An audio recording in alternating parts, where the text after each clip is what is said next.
everyone. Welcome to this week's In the Artist Studio. I'm Elena Gross. I'm the curatorial manager of exhibitions at MOAD, and it's my pleasure today to be speaking and touring in virtual space with New York-based artist Wardell Milan. Before we get to the conversation, for those of you who are just joining us, if you wouldn't mind dropping into the chat where you're joining us from, that would be great. MOAD's physical building may be closed due to the mandatory shelter in place, but you can still get your fill of art and artists of the African diaspora.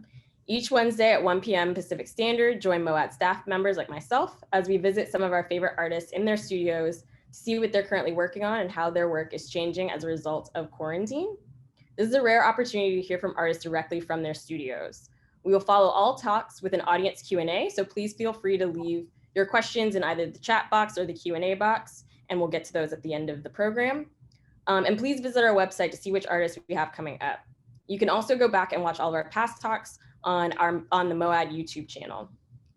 Today's talk is co-presented with Fraenkel Gallery, and this series was made possible by generous donations from the Westridge Foundation, our wonderful MOAD members and viewers like you. Thank you for all of your continued support. MOAD stands in solidarity with Black Lives Matter. We honor and mourn the senseless murders of George Floyd, Ahmaud Arbery, Tony McDade, Breonna Taylor, and now most recently, Walter Wallace Jr., and so many others who have lost their lives at the hands of police brutality and racial injustice, including those whose names we do not know. We'd also like to give a land acknowledgement. Most of us are settler immigrants or descendants of those forcefully brought to this continent. Our institutions were founded upon exclusions and erasures of indigenous peoples whose land we are located. With deep respect, MOAD acknowledges that even in virtual space, our people, our work, and our network servers are on native lands, and we thank the indigenous people of the Bay Area who have stewarded this land throughout the generations. Lastly, if you've been enjoying this series or any of MOAD's programming, please consider donating to MOAD Online. Donations of any amount are always welcome. A link to where you can donate will be dropped in the chat as well. And without further ado, I'd like to introduce you to today's featured artist, Wardell Milan. New York-based artist Wardell Milan works in mixed media, combining elements of photography, drawing, painting, and collage. Milan's practice is conceptually grounded in photography, often using photographs as initial inspiration behind composition of drawings and collages. Referencing artists such as Robert Mapplethorpe, Diane Arbus, Serrano, Alec Soth, and Eugene Richards, Milan appropriates and in some cases reappropriates the photographs and thus the bodies depicted.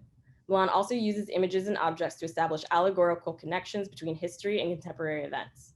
Milan's ongoing series, Death, Wine, Revolt, which combines photography, drawing, painting, collage, and sculpture to explore themes of overindulgence, destruction, and revolution.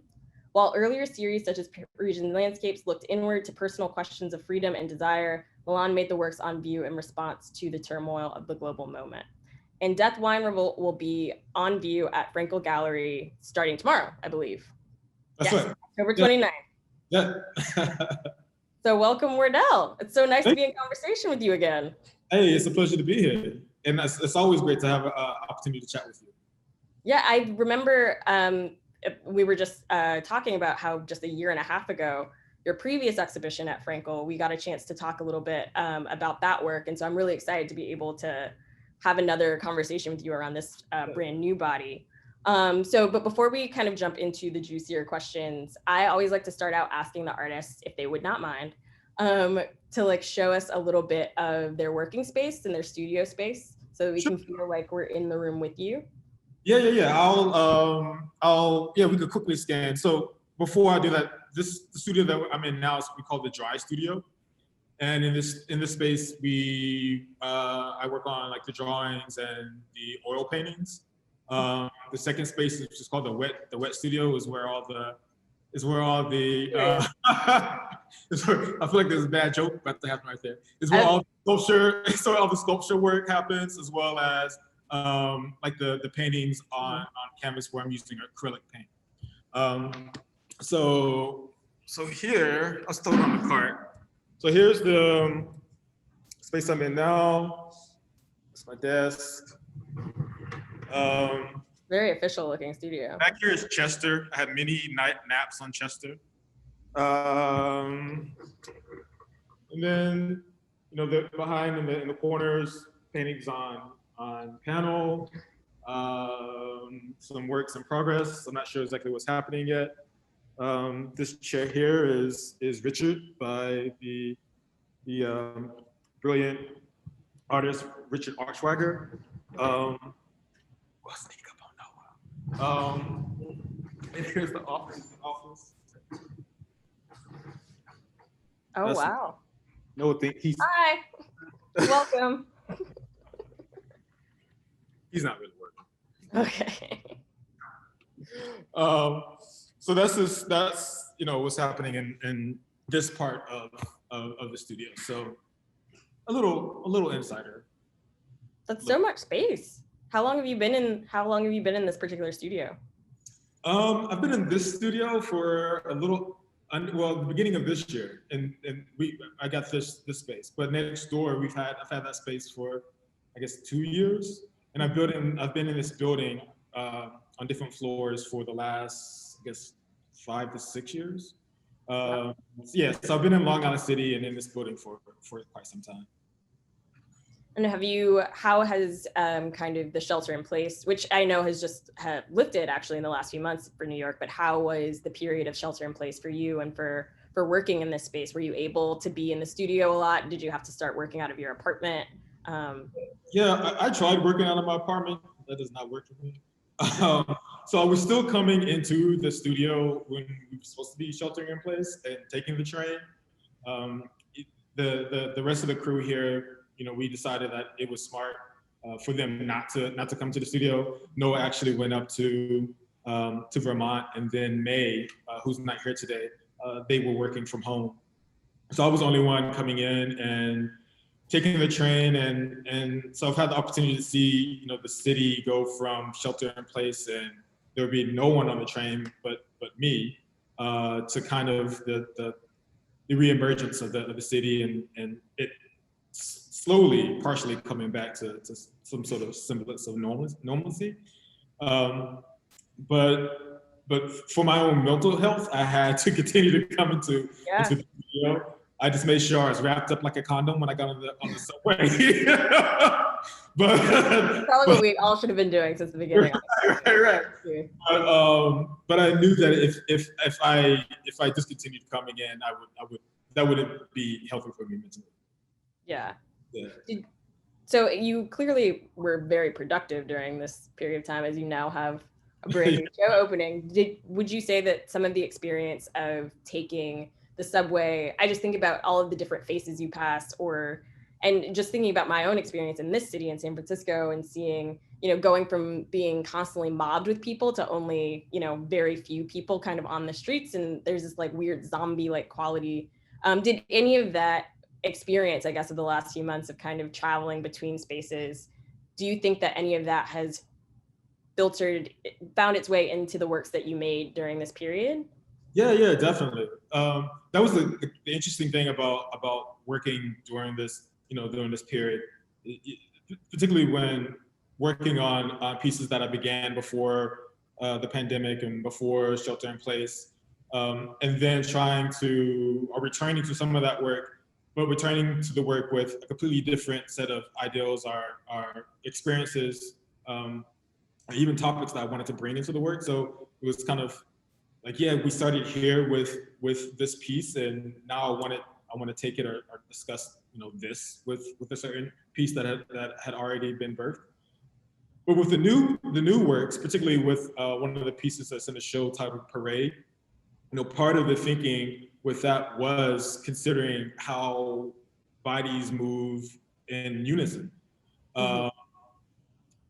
and thinking about during shelter in place and during quarantine and distancing, how all of a sudden we are asked to move as a singular body through this metropolis, through a city that is you receive a certain level of energy from that random contact, or moving as a mass through space or through spaces. And so with that piece in the show, part of the thinking was definitely like all these individual bodies come together and moving and shifting through a space as almost like a singular unit or a singular body with a agreed upon voice, with an agreed upon purpose. Interesting. So I want to be able to show a couple of the images from the exhibition. So I'm just going to go ahead and share my screen.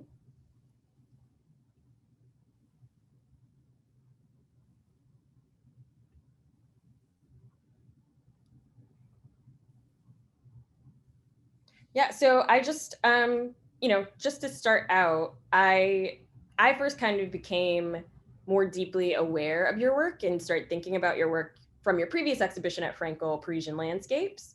Right. And I think one of the things that was really, seeing them in person, that was really impressive to me is that they really do feel like landscape images in a very, they're these mysterious kind of imagined spaces that then these like kind of chimeric forms move in and out of. And I was just wondering what first drew you to using landscape in a contemporary way, and especially in thinking about landscape photography versus landscape painting and sort of navigating that history. And so I'm just curious as to what first brought you to landscape. Right. What first brought me to the idea was wanting to place like actual figures that I was drawing or creating into a space that was grounded. Before I introduced the photographic image of the landscape, or even this abstracted drawn or painted surface of a landscape, the figures were just were in like this nondescript, almost white kind of a space. So they almost felt like they were floating or hovering. So they weren't grounded in anything or on anything. But when I began to introduce, the idea and the imagery of the landscape, not only did I want to use that form to actually plant the feet of figures onto something, but also to, as you were saying, kind of reference other genres or other forms of representation as it relates to landscape. I oftentimes think of Ansel Adams as well as Walker Evans. With Walker Evans, particularly his photographs taken during the South, and the photographs of the storefronts and of like those old Southern churches, and how geometric he makes not only the frame of the photograph, but also how geometric he makes the structures of those buildings. So that so when you're looking at it, where you're looking at a shotgun style church, but when you look at it, the way he's framed it, it's like a square and a triangle. Almost as if he's placed it in the landscape. Right. Yeah. So as clearly representational those photographs are, something about the way Evans has photographed these landscapes and this architecture, it almost becomes slightly abstract. And so obviously I'm not using or photographing landscapes in the same style as Evans, but I did want to take like that kind of sensibility of abstraction of the landscape, or like this weird slight abstraction of the surfaces and of the botanicals that are within the photographic image that I've made, and then how that print is then used as not only the photograph and not only as a setting, but how the photographic print is used as a canvas. Oh, interesting. How much research would you say goes into because there's so many different components, right? There's the scene itself, the setting itself, but then there's also these collaged botanicals, and then there are also these figures so I guess two questions is, do you start first with the landscape, or do you start with the figure first? And then how much additional research do you go into in terms of creating these composites? Right. Well, with this particular image, I started with the photograph. Photograph was taken not this past summer, but last summer in Venice. And so I was taking, photographing the area that I was staying in Venice, not really knowing how I wanted to use the image. Then once, returning to New York and being in the studio and printing out these large prints, really trying to let the image and my relationship and my love affair with Venice kind of dictate the content and how this how the drawing collage would be developed. So I knew that because I fell in love with Venice. I had such a great time. I mean, it's not hard to do, you know. I know, right? It's not hard to do. They make it easy. So what's that? I said they make it easy for you. Yeah. They make it so easy. They make it so easy. So I wanted to hold on to like my sense of romance that was birthed during that visit and transplant that into to the works that were going to be made where the photograph and the image of Venice and that in the landscape of Venice, where it is the not only the setting and the backdrop, but also the print itself again is the canvas. So after deciding that, then I'm able to, or was able to come up with the narrative and decide what these figures are doing within that space. And how would you describe what the figures are doing in this one in particular?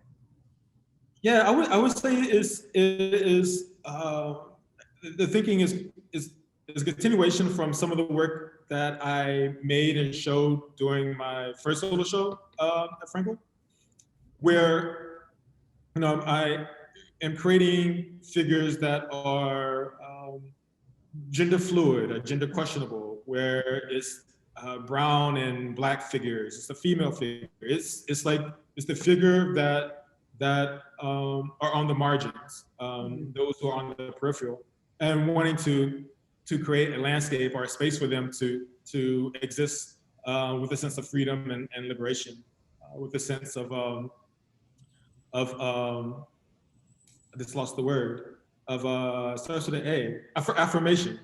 So in this piece here is definitely thinking about this kind of lovers are those who are just occupying or able to occupy this space, and to do it without any feelings of subjugation.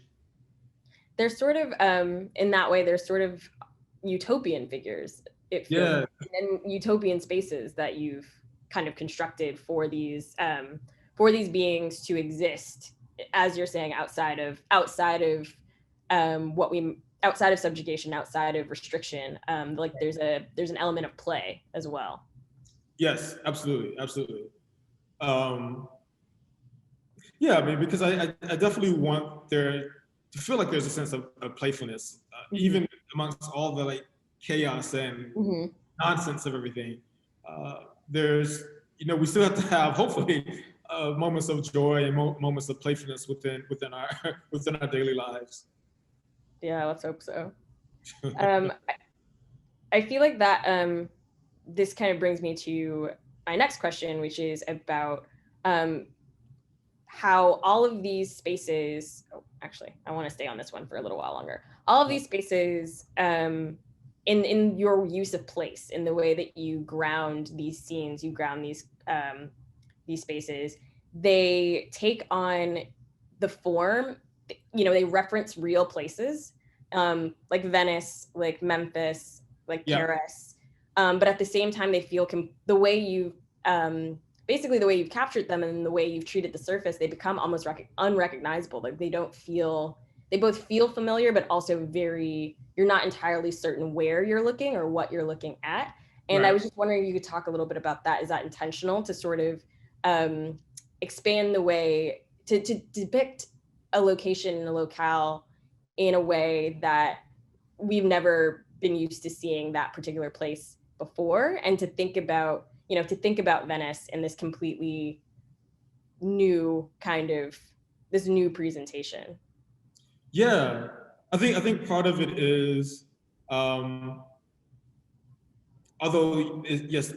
the scene is set in Venice, those who can't like recognize or immediately maybe identify this sculpture and this is the outside of the Biennale. Then there's a certain level of fantasy or their own kind of dreamlike interpretation that they can have with this landscape. even once the knowledge they're told where where the scene was photographed and where these figures are existing in. And I think that I like to go back and forth between there being a strong obscurity of where the location is, and then pull the thread and pull the audience all the way to standing in front of the Lorraine Hotel. Mm-hmm. And even if you don't know the history of the Lorraine Hotel, it's obvious. We're standing in front of this building, and there's not an abstraction of the building or of the location. And the same with another piece where the drawing and the action is in front of the steps where Eric Garner was murdered. And even though you may not immediately recognize the address, it's apparent that we are in an urban landscape and we're standing in front of like a bodega and a hair salon. So I very much like shifting back and forth between having to really kind of question their placement, and then having them or placing them somewhere where they can immediately recognize the place that they are, or the type of location that they're in, even if they have no knowledge as to the history of the structure that they're witnessing or viewing. It feels like it also causes you to question, and I think this is, and correct me if I'm wrong, but it seems like this might be important, question the seemingly objective nature of photography in general, or the seemingly objective nature of what we're used to looking at when you see photographs of monuments or you see photographs of icons. There is a sort of authoritarian narrative that we're all kind of used to. And so in the way that you are deconstructing and reconstructing these images, it feels like that is also an intentional kind of a questioning of that objectivity and a questioning of that kind of authoritative and maybe authoritarian narrative that we're often indoctrinated into through looking at these images over and over and over. Yeah, I think what you said is interesting as I consider the photographs of like Confederate monuments. Mm-hmm. As you're talking, I immediately had an image of the Robert E. Lee. The Robert E. Lee, but also in Atlanta, Stone Mountain. Oh yeah. On the side of the mountain, there's the sculpture of the Confederate generals on their horse. And you see these photographs repeatedly, and the photo itself begins to have an authority. Because as you said, like, there's something interesting about the print itself and the photograph itself having a certain level of agency and holding a certain level of quote unquote truth, honesty to it. But then, when the images of Confederate generals and of images that celebrate, white supremacy, then there's such a sinister kind of flip or sinister nature of that photographic image that only adds to the authority of it. It only adds to at times to compounding what it is that photo is representing. Well, speaking of Confederates and white supremacy, let's talk about this work a little bit. So obviously, I think when you look at it, you immediately know what you're looking at. I feel that you're talking about icons and talking about an iconic kind of image. There's no question, I think, upon first seeing it, that this is some sort of depiction of a hooded Klan figure. Right. But then the longer you look, things become a little more unclear. One of the things that I guess I want to start by asking is, because I feel as if, well, let me just confirm, I guess, first, were you using Klan imagery in your work prior? I believe you were, right? Prior to 2020. Yeah. Yes, I was. Yeah, and so then I guess, when did you start introducing Klan imagery into your work? And then how have the events, I guess, and the social and political climate of the past year either expanded that or changed the way you view change the way you use it in your work? How has that been affected by this past year? Right. I started using Klan imagery while I was in Copenhagen in summer of 2019, working on a print portfolio with Borch Editions. And in that work, I was thinking about, one, it was just interesting to be in Europe and to still listen to like NPR and WNYC while in Copenhagen, and hearing about, you know, the social unrest and hearing about brown and black lives being, you know, murdered, unarmed, being murdered by hands of authority. But to be like so far removed and to be removed for such a long, you know, period of time. I was basically there for the whole summer. And to be able to make this, you know, this work that deals with what I'm hearing and experiencing.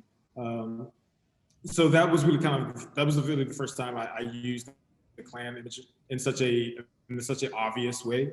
And then coming back after Copenhagen, and I began to work on a show that was seen in LA at the beginning of this year, right before the pandemic. And I had many images and narratives that were using the Klan imagery. And part of my use of these images and my interest in using these images had to deal with the idea of what does a terrorist do when they're not terrorizing? Mm-hmm.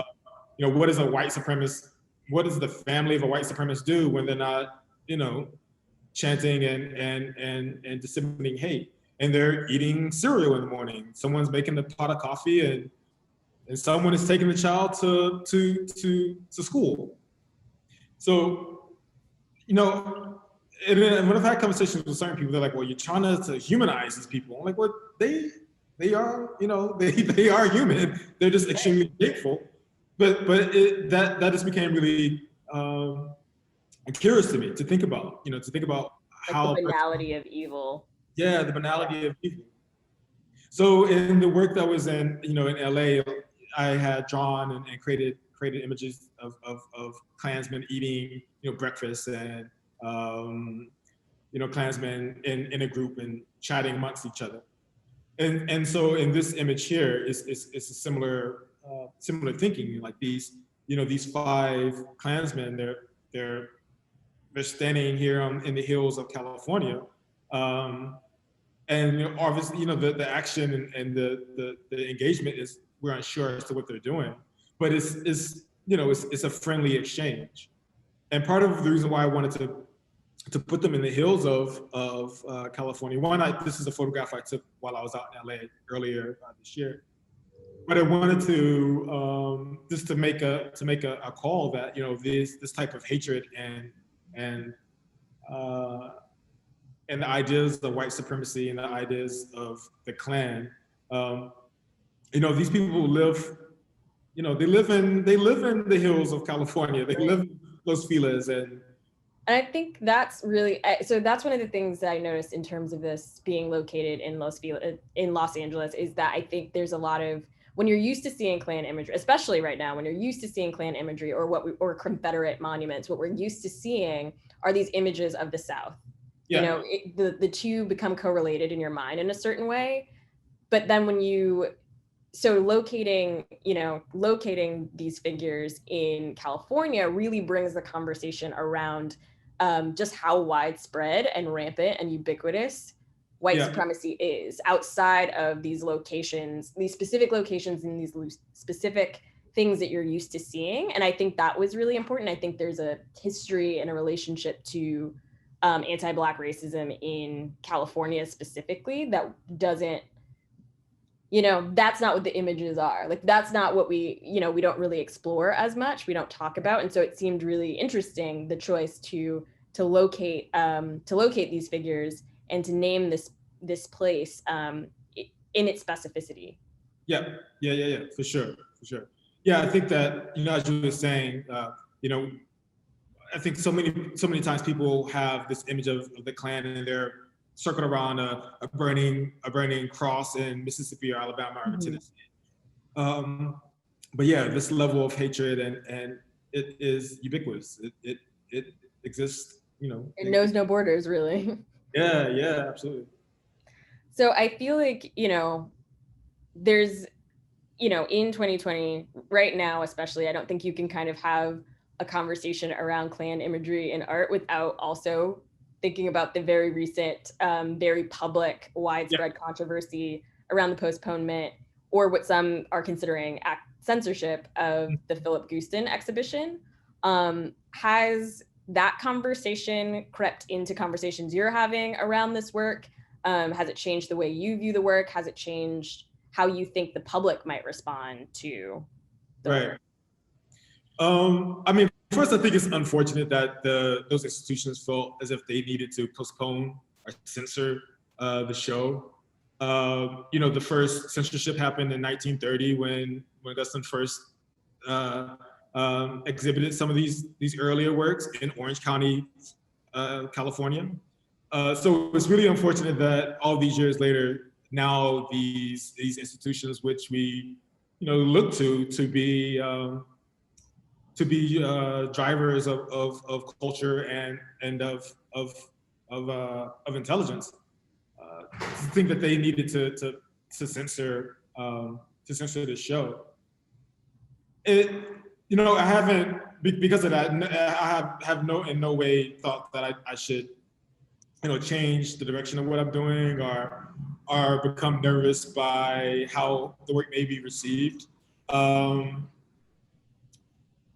I like to think that, and maybe I'm being naive in thinking this, but I like to think that the audience is far more intelligent than some of these institutions are giving them credit, right? Oh, yeah. If someone sees this and will they rage and protest?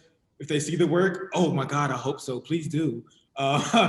Please challenge the work, and hopefully in doing that, challenge yourself. But I in no way intend to retreat because I'm fearful of that. There's obviously these collages, I think something they share with Guston is that, they're not going for literalism, obviously. I think there's a humor to them, but there's also a darkness to them. And I think that's a really important conversation that we should be having around, I guess, kind of to what you were talking about a little bit earlier, the banality of evil, just kind of this, that, not to say that Klansmen are or can be funny, but that these things that, violence and terror exist within the same space as humor, as levity, as, and like those are all things that are being kind of teased out, I think, in your work and in Guston's work. Thank you. Yeah, I mean, I as you said, I don't want to create like to blanket this work and the content with complete comic relief. No. But I think that, but you're right. There's there is this levity that can happen amongst all the violence. I think that part of it for me is how can I perhaps seduce an audience or the viewer into the work, so that the ones that are there, they can have these complicated confrontations and perhaps conversations with themselves.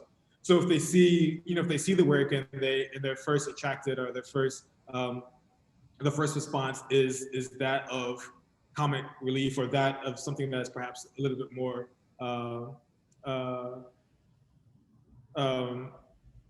filled with levity. But then, when they get into the piece and they understand and begin to realize what it is they're exactly dealing with and being asked to be confronted by, it's like a bait and switch a little bit. Yeah, it's a little bait and switch. Hopefully, hopefully that initial reaction will lure them in.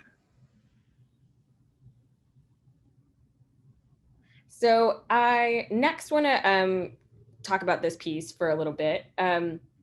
So I want to acknowledge that in the press release for Death, Wine, Revolt, it says that the exhibition, to a certain extent, is meant to explore themes of overindulgence, destruction, and revolution. And I feel like if I were tasked with creating a recipe for exactly how we got to this point that we're all in culturally, it would be overindulgence, destruction, and hopefully revolution. Yeah. And so I was just wondering if you could talk a little bit about your relationship with these themes and whether they all emerged this past year, or whether these are themes that you've been kind of tracking in your work for a while now. Yeah, well, I had the idea for this body of work years ago. You know, Death, Wine, and Revolt is a part of a much larger body of work, which includes 4 different chapters. And the first one was Parisian Landscape. And so with Death, Wine, and Revolt, I knew I wanted to talk about the ideas of overindulgence, revolt, and destruction, right? But I didn't know how. I didn't know what that was going to look like and how this body of work would take form. But once I began working on this series, working on this work at the end of last year, still not entirely knowing where the work was going, I would just kept responding to the news and to what I was experiencing on the street, and then the conversations that I was having with my fellow artists and also my close friends. And sometimes the conversation oftentimes the conversation would lead to the person who was currently in the White House. And we would question, like, well, how did we get here? And through that conversation, someone may say, well, we became complacent, or we became overindulgent because we had Obama for 8 years. And for some of us, that really, we just felt so comfortable with the way in which the world moved, and believing that the world moved and spun in a particular direction. Mm. And not to say that one is wrong because of that, or they are negligent in some sort of way, but it's just that's just how we responded over the last 8 years. So when thinking about this, this body of work and the ideas of overindulgence, it really doesn't center around the idea of like consuming Louis Vuitton bags, but being perhaps overindulged in the ideas of security, or in the ideas and the ethics that we are embracing and constantly just kind of feeding on, and thinking that the rest of the world, even those who exist beyond our comfort borders, are also indulging and consuming the same level of acceptance and the same level of the ideas of being liberal, and the ideas of moving forward in progressive ways as we are. And then being horrifyingly shocked that the world does not see things entirely as we have been seeing. Yeah, I mean, it's a very rude awakening, I suppose. Yeah, for sure. I feel like, in looking at this work in particular, the small cluster of figures on the left, I think for that just that small group really affected me in terms of thinking about the overindulgence of touch, perhaps, which we all maybe took for granted prior to the 7 months that we've now all spent kind of siloed in our own homes. And I think this was something that was present in Parisian Landscapes as well, is that there were always these little vignettes within the larger kind of tableau that felt, when you look at them, you're not entirely clear as to whether or not the embrace or the gesture is meant to be tender, or whether it's meant to be menacing in a certain way. And so I think there's this relationship between intimacy and violence in a lot of the work that you do. And I was just wondering if you could talk a little bit about that, whether or not that misrecognition is intentional in the work. and the relationship, I guess, between them. Yeah, no, it's definitely intentional. In this image here, definitely wanted the figures to be questionable as to what the action is. So, like you say, we don't know if this is supposed to be touches of an interaction that is tender, or is it completely violent?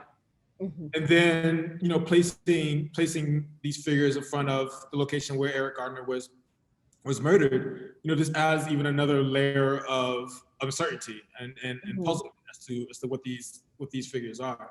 And quite honestly, I don't know. Right. I don't know. Yeah. I still do not know if these guys are wrestling and trying to commit or force violence or harm on the other, or if this is, are we catching these guys in a moment of embrace? I still have no idea. Yeah. And I kind of like that for myself. Yeah.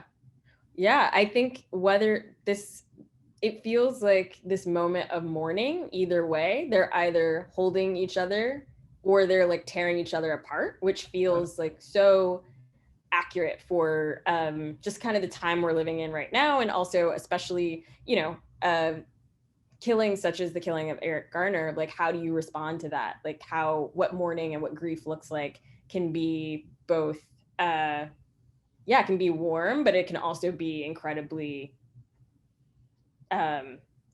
fraught as well, and full of tension. Yeah, absolutely.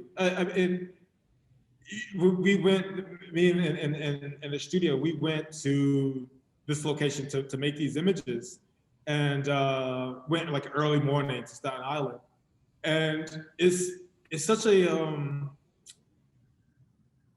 I don't know how the words to really kind of describe what the feeling I received from being on the block and knowing that this man was murdered here, and seeing, we've seen the video, but the world continues to move. Continue to bustle down this street. They continue to go into the beauty salon that's next door to door 202A. There's a Chinese restaurant, on the opposite, so there's still like life, and people are still moving past this place where this man lost his life. It's such like an indifference for the many of the people that are on the block. I think some obviously know what happened, and while others, this is going on about their business and completely, missing the small little plaque that's hung there on the building, commemorating his life. And so, like, similar to like these figures, I'm kind of indifferent as to what that engagement is. Yeah. Well, with that, I recognize that we are a little under 15 minutes now, and there are a few questions in the Q&A box. So I want to take this moment to open it up to the questions. So I'm just going to go ahead and stop the share. Okay, so I'm going to start with the first question is a Facebook question, and then we'll move on to the ones that are in the Q&A box. Okay. So the first question is, I'm curious about Wardell's influences. I see Romare Bearden in this piece. I love and I'm curious about the color reference chart and the connection with graphic design and advertisement. Is that intentional? In the last piece, the most recent piece? I'm not sure which piece it was in reference to. Well, I would say in the last piece, definitely, like the ideas of graphic design. And then I'm not sure if the questionnaire asked or mentioned signage, but in the last piece, I wanted to, so the cutouts that are collaged on top of the photograph, on top of the facade of the buildings, the image of that cutout is of a white camellia. And it's a reference to the Knights of the White Camellia, which is a white supremacist group that was founded around the same time as the original Klan was founded. So right after the Reconstruction period. So the So I wanted to use the cutouts of the flower to make it feel much more graphic, so that it feels as if it's signage. So it has the same type of feel as the signage that's in front of the facades and in front of the buildings. Great. So the next, the first question in the Q&A box says, it's from Andrea Chung. It says, no question, just a comment. It's rather interesting that you bring up the photos and monuments having authority when a lot of those monuments are based on the lost cause and are white myths. Yeah, does myth making enter into a lot of, enter into how you think about the work at all? Yeah, for sure. Even if it's not in an obvious way with the works on paper, I definitely think about the myth making when creating some of the figures. They're laying down and they're embracing each other, and the hand is raised, and there's like this weird kind of mystical, I don't know what it is, coming out of their hands and their arms. But yeah, definitely kind of considering the idea of storytelling and creating alternative histories with these figures. There's some religious imagery, I would say, right? Yeah, for sure. At the time, I was looking at a lot of William Blake, and kind of referencing some of his figures and the ways in which the figures exist in space, and the narratives that he created in some of his prints, or the narratives that he created, but the narratives that he was pointing to in some of his prints. So, okay. The next question is from Nate Love on Facebook. Wardell, who's your favorite photographer and why? Ooh, my favorite photographer. I mean, Diane Arbus is the photographer I always come back to. I was gonna say, if it's Fraenkel Gallery, there's a right answer to this question. Right? That's right. But no, I mean, I think Arbus would be, I think that would be the truthful answer. You return to her work a lot in your work. Yeah. I mean, not only because of the images that she's created and those whom she photographed, but I always think that I'm really looking at when looking at some of those photographs, I'm kind of really looking at her as she's photographing the mentally ill or the transgender or a drag queen or Black transvestites and in a nightclub. I really oftentimes think that she is exploring and trying to understand her interior self by moving and shifting through communities that are extremely pushed on the perimeter of and the margins of the center. And I always just really enjoy how she gives these people authority and affirmation. The next question comes from another anonymous attendee. It says, I'm always interested about artists who use varying media to produce their work. How do you decide on the media you employ for a piece, i.e. cut paper versus charcoal and pastel on inkjet? It really just depends on the piece and what it's asking. But sometimes I will begin a work and it starts off as a drawing or as a collage, and I'm in the early stages of it, and I'm like, yeah, this ain't it. This needs to be a different material. So I really just try to let what I want to say and let the materials dictate how to say it. Next door, we're making a number of sculptures, and that is these sculptures, these busts are in direct relationship to a lot of the collage work.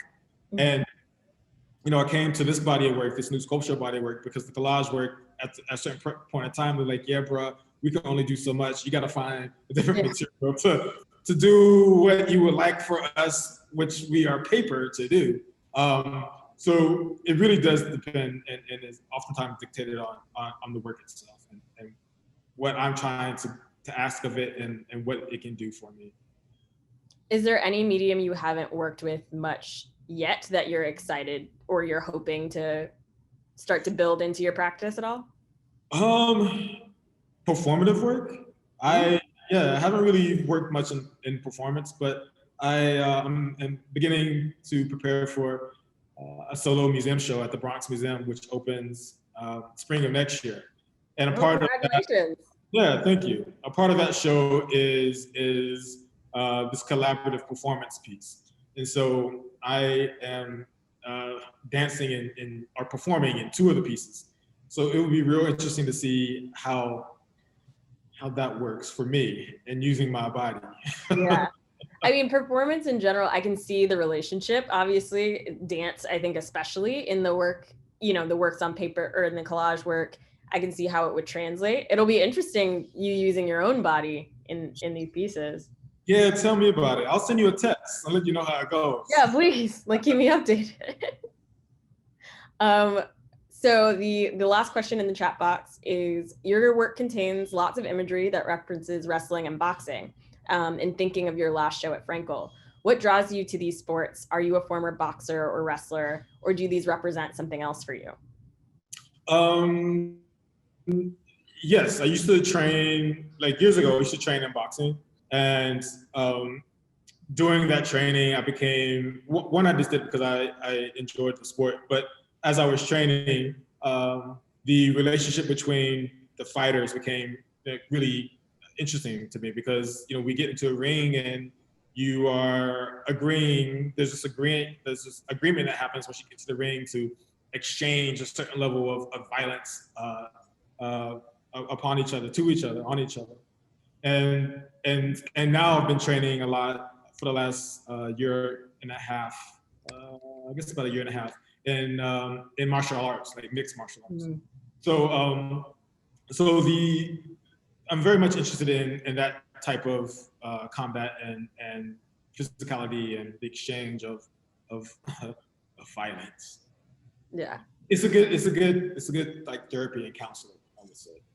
Yeah, I mean, there's a pleasure in it too, right? In kind of in that exchange, and I think that's something that comes across, I think, in your work as well. Like, it's not just like in all of those kind of murky where you're unsure whether this is, you know, if this is playful or if this is violent. There's an intense pleasure, I think, that may make you uncomfortable, but is always kind of present in those figures as well.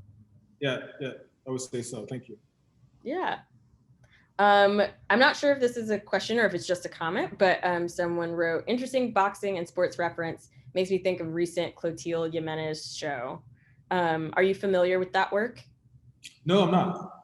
Could be an artist to check out. I think I agree. I think that they kind of would be interesting in conversation. Who was the artist? Clotilde Jimenez. Okay. And it's in the chat, so you'll have access to it later. He's repped by Marian Ibrahim. Okay.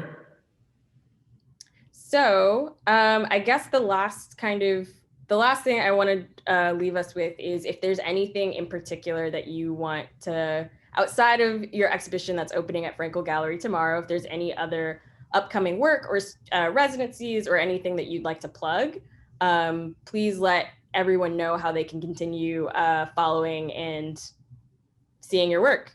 Yes. Well, the next thing is that the next large show would be the Bronx solo show opening in May. I don't know the exact date, but spring of next year. And I'm on Instagram, but the best way I would say to remain updated would be to continue following the announcements at Fraenkel Gallery and David Nolan Gallery. But I'm very much excited, not only for the show that's up with Fraenkel and to hear about the response that the work will receive, but excited about the work to come in the very near future. Apparently, there's a book in the making, according to Frisch Brandt. Oh, Miss Frisch, yes, there is. That's exciting. Yeah. I think it's been this on a small, slight delay just because, Right. But yes, the book is coming, and I'm excited for it to feature, you know, the works that have been made in the last like year and a half. So that's always exciting to have a publication that has all of this, you know, all the work and collection and imagery that you've produced, to see how everything speaks to each other. Yeah, I think that'll be really exciting. I would love a book of your work. Would this be this isn't your first catalog though, is it? No. It'd be the second. It'd be the second. Yeah, second. Yeah, catalog. Well, thank you for joining me in conversation today, Wardell. Thanks for having me. It's been a pleasure. It's always good to see your face. It's always good talking with you. Like I feel like your work always gives and gives and gives. I feel like we could do this for a while. Thank you. And thank you to everyone who tuned in to the program today. If you want to watch it again, or like let a friend know who might have missed it, this talk today will be on our YouTube channel shortly, I'm sure. And go see Death, Wine, Revolt at Fraenkel Gallery starting tomorrow. I think you probably have to make reservations, as you have to do with everything these days. And yeah, thank you, everyone. Thank you.